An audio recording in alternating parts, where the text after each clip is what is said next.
girl who grew up in the heart of old Tbilisi and trained in the Bolshoi Dance School. Nina became an international star whose incandescent art graced stages across the world. Today, Nina Ananiashvili, a renowned artist of a diverse repertoire, recipient of multiple international awards, leads the ballet of the Paliashvilli Georgian National Opera and Ballet Theatre. Nina is our first guest in the Cultural Nomads series. In 2004, your life has changed radically. During your brilliant artistic career, and while continuing to dance, you made a decision to become artistic director of the ballet of the Paliashvilli Georgian National Theatre. Up to this point, you already garnered all possible ballet titles and recognitions, and millions of viewers across the globe watched you brilliantly leading the stage. Could you describe the feelings that you experienced while transitioning from the position of the ballerina étoile to a new role, that of artistic director of the company, the role that entails lots of administrative and even bureaucratic responsibilities, as I guess? Yes, you are right. Being nominated as artistic director came as a complete surprise to me. I didn't anticipate such a change and hadn't given any thought to leading a company. The only experience I had in the administrative field prior to this nomination was when I put on the gala ballet programs all over the world with the world's leading ballet stars, included the stars from the Mariinsky Ballet, the Paris Opera Ballet, the Royal Danish Ballet, New York City Ballet, and the Bolshoi, among others. I traveled with this company throughout the world. My husband and I organized tours, along with two other curators, Frank Anderson from the Royal Danish Ballet and Alexei Fadyeyev from the Bolshoi. We have selected and prepared our tour programs together, but to lead a company is a different story, another degree of difficulty. This was a difficult decision because, as you said, I was still actively performing. However, there were several coincidences that led me to the decision. The Bolshoi Theatre, my home theatre, was closing for reconstruction, and no one knew how long it would take. I received the offer in 2004. Also, my husband and I were already thinking about slowing down my performance schedule and having a child. I could say that the propitious alignment of my stars prompted my decision to take charge of the company in my native Georgia.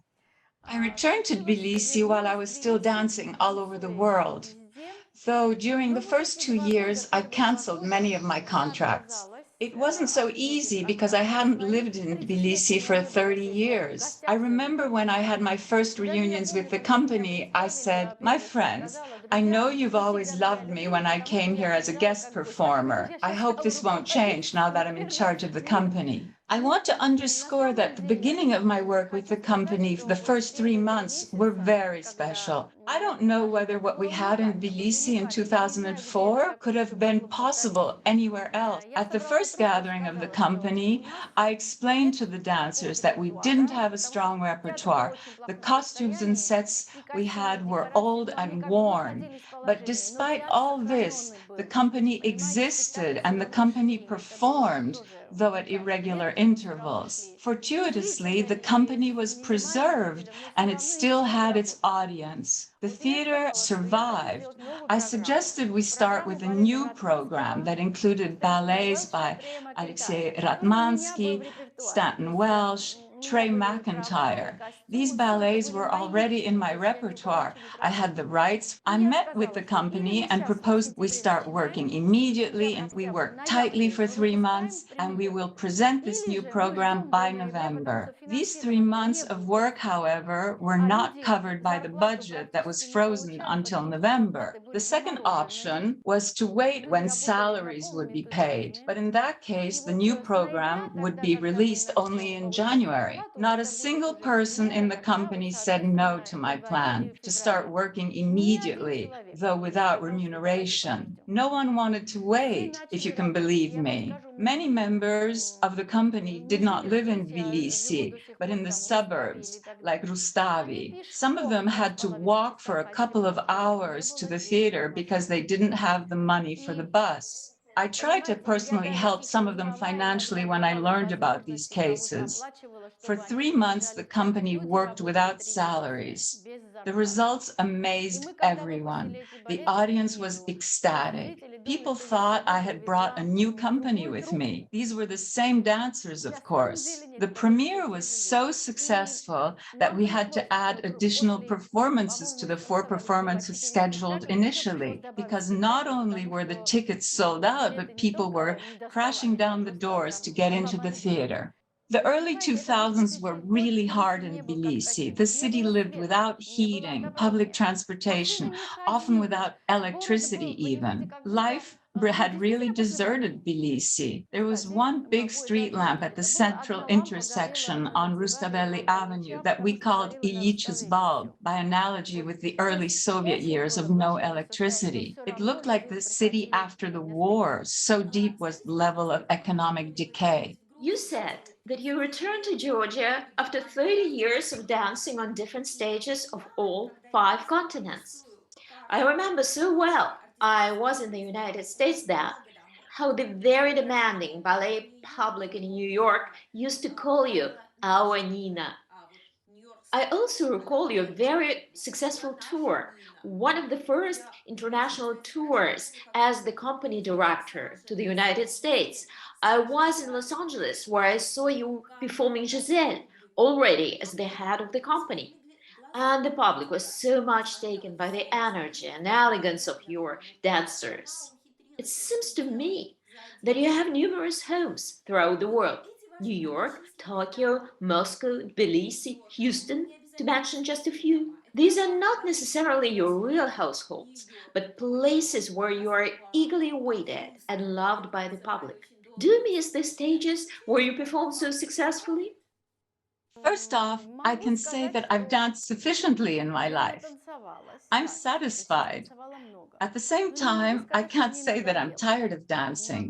This is my 3rd season where I myself am not dancing, and I have no regrets. I so enjoy my current work, and I'm so satisfied raising and developing young dancers in my company. I'm already seeing the results of my work, and it's really encouraging. I've worked in Tbilisi for 16 theater seasons already, without counting this one, which didn't take place due to the pandemic. By now, I can see and relish the results of my work with the company. Now, with the new theater that opened 5 years ago, we have our own permanent stage.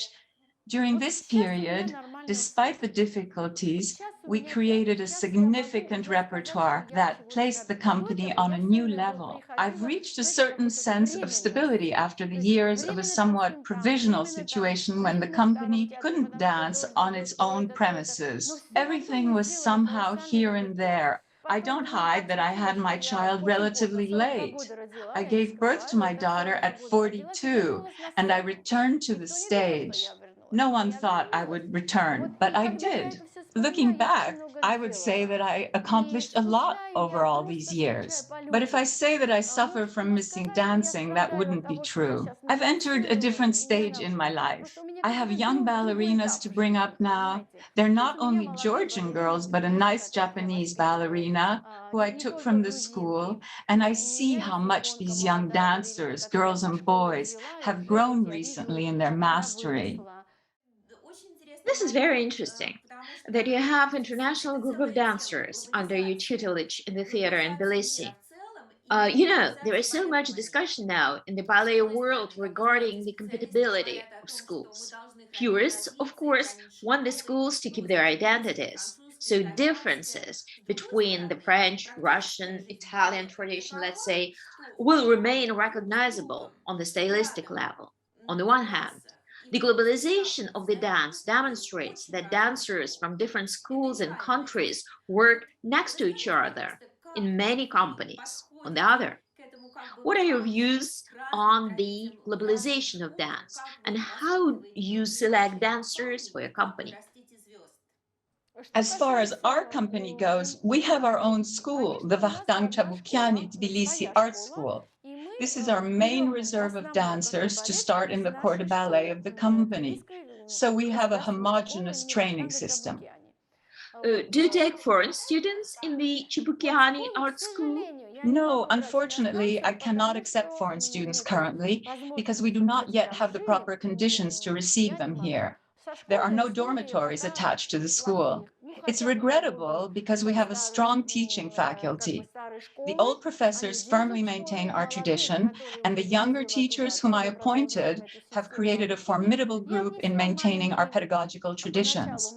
I did make some changes in the structure of the school. I decided to take children starting at the age of 6 instead of 10. 6 is the age when they start regular school these days. I got this advice from Frank Anderson, my friend and colleague from Denmark. It makes sense because for children of this age, parents start thinking which school they ought to choose. It's actually good when a child comes to a school of dance at this early age. This period of 4 years between 6 and 10, when children are usually accepted to the higher professional division, is their time to develop their musicality, their coordination, and other skills. They might be dancers or not in the future, but they learn a lot. These young students from the first division start participating in performances that we create for them at this early age, and they learn a lot about the theater in general. Then, at the age of 10, after passing the preliminary 4 years, students are selected by the commission for the next level of more focused dance education. And at this point, they're receiving a full state tuition for their studies. Not all divisions in our school are free of charge. I resisted the idea of charging for education at our school for a while, but the Ministry of Culture proposed that we should take students for fees if parents want to put their children through the art school. I accepted, established the paid classes, and I don't regret it now. I'll explain why. Children don't have the same rate of acceleration of skills, particularly in the art of dance, which requires definitive physical qualities. Sometimes children who seem to be slower than others show a distinct progress. It happens that if children accepted for tuition demonstrate such growth, they become smarter, more focused. Also, their bodies change. Then I transfer them to the upper division, and they receive free tuition at that point. And the reverse happens too, sometimes. Sometimes I have to transfer students with state tuition to the paid division because they don't meet expectations. Also, this system allows the students to choose other creative professions. Many students who started in my school have become theater and entertainment artists. I think it's important to be flexible and to consider the variety of contemporary requirements in art education. I'm thinking of adding more courses on contemporary subjects like dance and acting as well. I have a question to ask at this point. You have mentioned contemporary context, current realities that influence your leadership of the company and the dance school. How does these realities change the perception of classical dance in modern world? We know that this art form was born and thrived in different historical epochs, marked by royal sponsorship and some particular aesthetic of movements that were far removed from real life. How does this art form resonate with current viewers, often more engaged in social and political fabric of life? And what is the future of classical dance? I'd say that I don't want to bring immediate politics into classical dance. I think that this form of art is very strong, very enduring, and will live on longer than we think. I see the problem of classical dance in a different light. To me, it's a question of taste.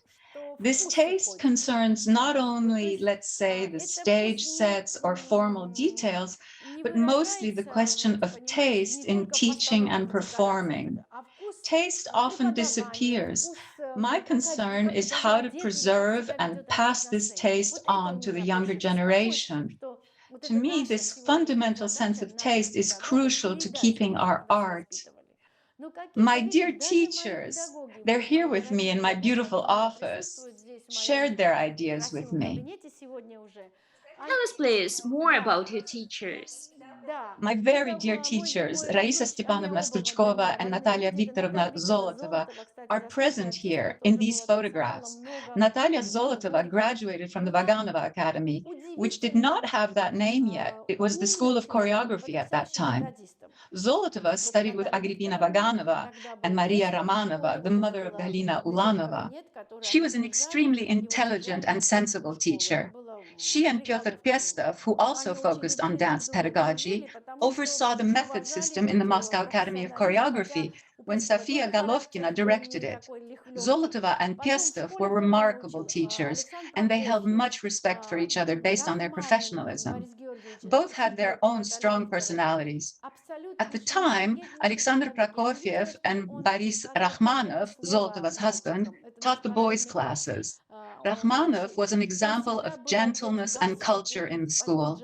Always elegantly dressed and civil in manner, he treated the boys with respect. He taught the boys not only partnership, but courtesy, a proper attitude towards girls in partnering, and general culture. In general, this manner of teaching was all around us at the school. Perhaps Prokofiev was different. He was stricter with the boys. In any case, we had different teachers and collected the best qualities from each of them. This group of teachers raised the stars of the Bolshoi of my generation, and we danced on the world's most famous stages. My teachers passed on the best qualities of this remarkable school of the Bolshoi. Another lucky constellation of stars occurred when I was invited to dance with the Bolshoi. My teacher coaches were Raisa Struchkova and Nikolai Fadeyev. All of my stage partners, Andrei Uvarov, Alexei Fadeyev, Sergei Filin, were students of Nikolai Fadeyev. I often worked in the studio during rehearsals with both Struchkova and Fadeyev. They passed on to us incredible culture and refinement of partnering,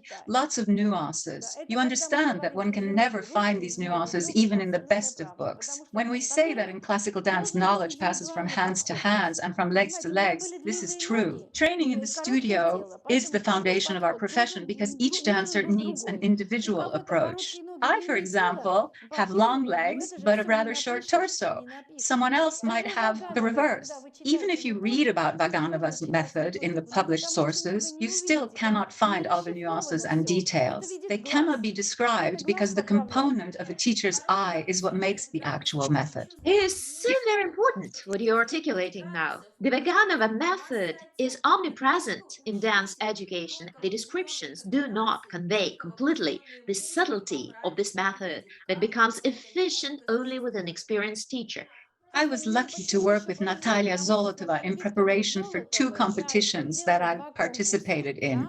Imagine, in addition to regular classes while preparing for the normal graduation exams, having the advantage of additional hours and hours of rehearsals with your teachers in the studio, where you refine and polish every detail, every nuance of dance. As I understand, you moved to the advanced work with your professors due to your participation in the international competitions. Yes, it does indeed make a difference to work with your teacher individually. There was another stroke of luck in my life. When I started to work in the Bolshoi Theater with Raisa Struchkova, I also continued to benefit from Natalia Zolotova's tutoring. The two get along very nicely, and Struchkova often called Zolotova to rehearsals. Natasha, please come see your girl dance. Zolotova used to come to my rehearsals. Zolotova left the Moscow Academy of Choreography eventually because of her health problems and some tension in the school, but she continued to work. She came to work here to Tbilisi with her husband. It was a marvelous chance for our school because they raised a group of excellent teachers here as well. You see, it was very special in my career. I had 4 pairs of eyes watching me carefully, and when Nikolai Fadeyev joined them, I had 3 pairs of eyes, arms, and legs that taught me how to improve. It was an amazing, although very demanding atmosphere. I was so lucky to have had these opportunities. This singular experience of studio work with these remarkable teachers that you had must have played a significant role in preparing you for the entire career. The moment of perfection is so hard to reach, perhaps fleeting, And the studio work often keeps the best secrets of dancers. Absolutely. It's a very difficult profession. In our profession, you start your every class, every day with your pliés in the first position, as if you're in first grade again. It's your first year again. I won't hide, it happened to me as well. One day you rehearse and everything comes out perfectly. All your pirouettes are precise. You open your legs beautifully. And Raisa Struchkova and I would leave the studio in such an excellent mood. The next day I come to the studio and suddenly my pirouettes lose their precision. I feel unstable. I feel like I can't manage my body. Though the night before I didn't do anything unreasonable. I didn't go to a party or anything like that. I was so perfect yesterday. Why is everything falling apart today? What's happened? Usually, Raisa Struchkova would say, just forget it for now. Leave it. It was perfect yesterday. But I keep asking myself what went wrong. So much depends on the state of your muscles, your attention, tiredness perhaps. It is evident that classical dance is such a subtle art where many factors, physical and emotional, are engaged on several levels. I like how Nikolai Tsiskaridze qualifies classical ballet as a constant fight with nature. It's true, in fact. Nothing is natural in the art of ballet. Unfortunately, children who do not have enough of natural physical capacities for this profession suffer a lot later in their professional life. To force these dancers to change their natural structure is to cause more trouble later on. On the other hand, having only the gifts nature endowed your body with and not having enough intelligence or the inner will to work hard is not enough either. Through our conversation, I feel your personality is being kind, intelligent, yet you are a demanding person. Is it true? Yes, I am a very demanding person, but I'm not offensive or aggressive, I believe. I understand that in my current position, I set the example for the dancers in my company. I try to show that you can be demanding without raising your voice, exigent without being disrespectful. I try to explain what I need. I learned this style of interaction from my teachers. They were never harsh with me, and I try to keep this manner myself. In the process of work, they raised their voices at times, but it was kind of stimulating and encouraging when they would yell, go on, you can do it better, shame on you. It was Raisa Struchkova who would yell, how can you fail at this? What's happening to you? You are Nina Ananiashvili. After all, of course you can do this. And then, if I replied that I had never before performed this power movement, she would hold her ground. I was already a ballerina with all the regalia and titles, but I preferred to remain a humble student with my mentors. Others who would see me in rehearsals, my colleagues would ask me, how can you sustain these pressures? To which I would reply, yes, my friends, I endure these moments in the studio, but it's because of them that I'm still dancing. Nina, you lead the National Ballet of Georgia, a position that gives you much authority and power in a culture that seems, at least for an outsider, somewhat traditionally male-dominated. What is your secret in presenting, in rendering your leadership, your female leadership, should I add, so naturally? You know, as in other cultures, the feminine element is very strong in Georgian culture as well. Look, we have the image of Kartlis Deda, the mother of Georgia. She is the national symbol. Historically, we also have our fabled Queen Tamara. We also have another historically prominent queen. Her name was Ketevan. Traditionally, in families, we pay respect to Burgi, the mother of the family, the head of the family. There's a lot of reverence of women in Georgian culture traditionally. I could give you many examples. Yet, at the same time, I can't say that the problems with women's rights that have surfaced recently in many other countries don't exist here as well. I don't like to hear that these cases don't exist. They have existed and they do exist everywhere, not only in some particular places. And this is terrible, absolutely terrible. It shouldn't happen at all. I fully sympathize with women who were or are subjects of abuse. I support them. We have children, we raise our daughter, and we don't want them to suffer. It's crucial to bring to light these cases because they shouldn't exist. We can't avoid talking about it. The crucial thing for me, however, is to point out these cases immediately and seek justice through the rule of law. And I ask everyone to reveal the cases immediately when they happen. But there's also some retroactive activity in this respect that highlights something that happened some 30 years ago, which is hard to prove. It's important to bring to light what happened 30 years ago, but punishing people for such remote events is questionable at times. There should always be a legal process, and the crime should be proven in court. If people are cast out just based on rumors and not on a court decision, then that's wrong, I think. This happened to a dancer I knew very well from the American Ballet Theater. He made a silly joke, and his friend, being a little bit inebriated, wrote about this joke to a newspaper, and it caused a scandal. The dancer was kicked out of the company before any formal investigation was conducted. Luckily, he had enough courage to return to the company and to reinstate himself as a dancer. I hear your call for kindness and prompt investigation. Unlike it happened with Liam Scarlett, a talented British choreographer who committed a suicide after he was cancelled as a result of harassment allegations not proven in court. I regret that the pandemic had already started and that I couldn't invite him to come here as a choreographer for the Ballet of Georgia. I had thought about inviting him, but unfortunately it was too late and the sanitary requirements had already been imposed. His company did not wait till the end of the investigation. His world was destroyed by the allegations. He was kicked out of all social and professional circles, and he just couldn't take it. Not everyone is strong enough to resist such pressures. If he was guilty, it should have been proven before he was dismissed from the company, I think. The situation destroyed him and caused his suicide. In principle, no one can decide before there is firm proof, in my view.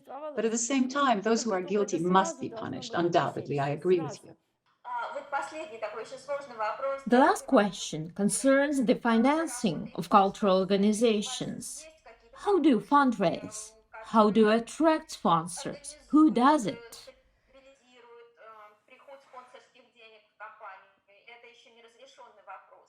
This is a difficult question.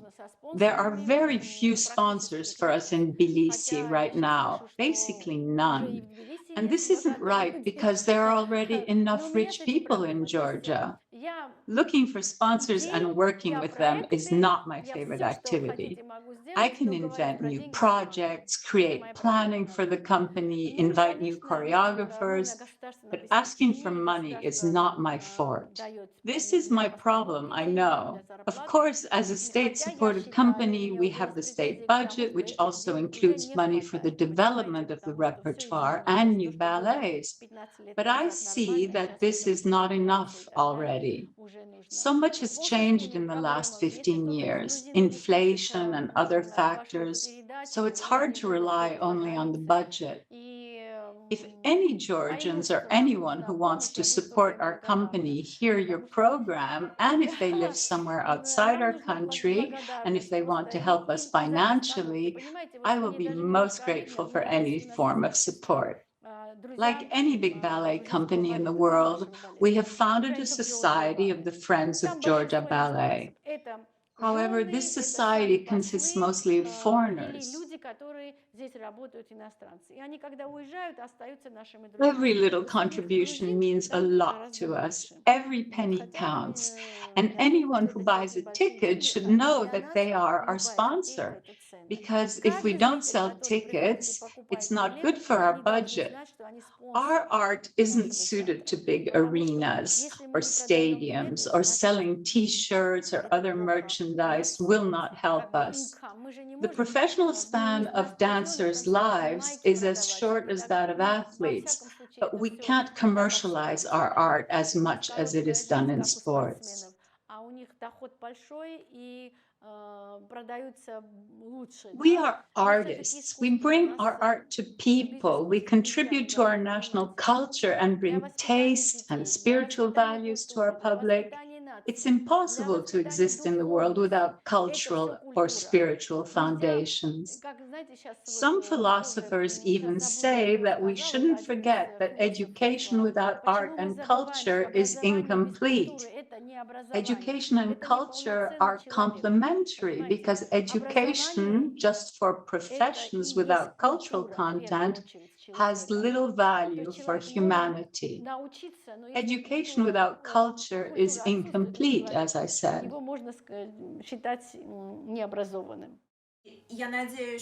Yes, we admire your commitment, your strong character, your determination to reach your goals. Culture is also a noble basis of our life, its ethical ground. Even if we're often nomadic in our lives in the current century, we still retain our cultures as common ground. I hope so much that we will succeed. I feel that we should create programs, push our ideas as much as we can, talk to parents and to the younger generation about the value of culture. Our parents raised us with the values of going to theaters, and we should find the means of doing the same for the younger people. If you give 20 kids a chance to come to the theater, there will always be those who loved it and will come again and again. And those who stay will be changed forever. These are my ideas and dreams. Thanks very much for this conversation. It's so important to talk about culture and the value of culture. Thank you so much, dear Nina. It was our joy and pleasure. Gaba Chelba.